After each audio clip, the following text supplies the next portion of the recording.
The sublime is something that's interested me, not just as an artist in the history of art, but as a person existing on the planet. Of course, a sublime experience is so meaningful. In this body of work, I see the sublime in microcosm, which could feel like a complete contradiction of terms. In my work, there's always nature and artifice, again, because that is the world we live in.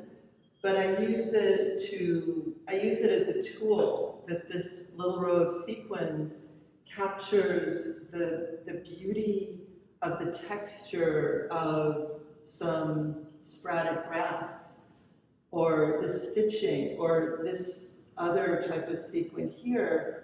It's artifice, but it helps me to capture what I see of like a sparkle or a detail. None of these can exist in nature as they are. I think it's a misunderstanding that they're just a botanical study. They're not. I mean, these tulips weren't really blue.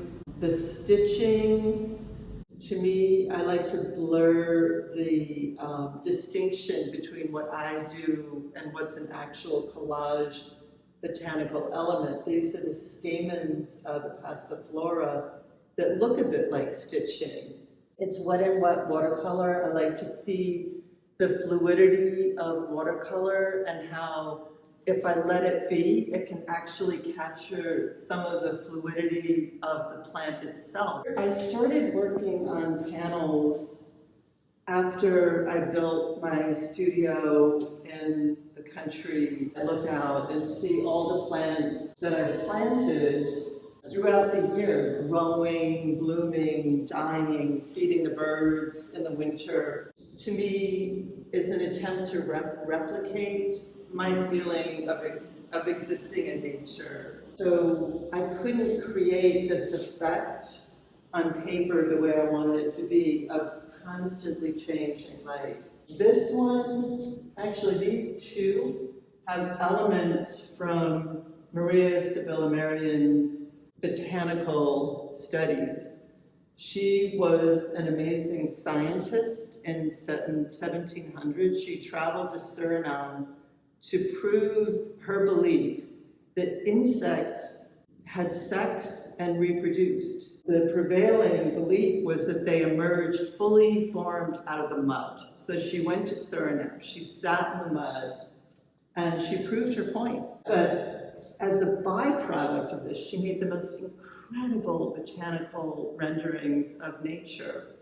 This one is, it's the sublime microcosm of a spider web that I saw at dawn one morning. It was just so big and so fabulous, with dewdrops like jewelry on it. It's not a portrait of the spider web, it's more the idea of the spider web. This one is, again, it feels like a botanical, but it's not a plant that has ever existed in nature. The poppy petals, which are so gorgeous and detailed, don't come off that stem. It's not how it looks in nature. It's referencing an idea of a flower, not an actual flower. The gold leaf, which kind of disappears and then comes into view, is meant to feel like an idea of something that's fleeting.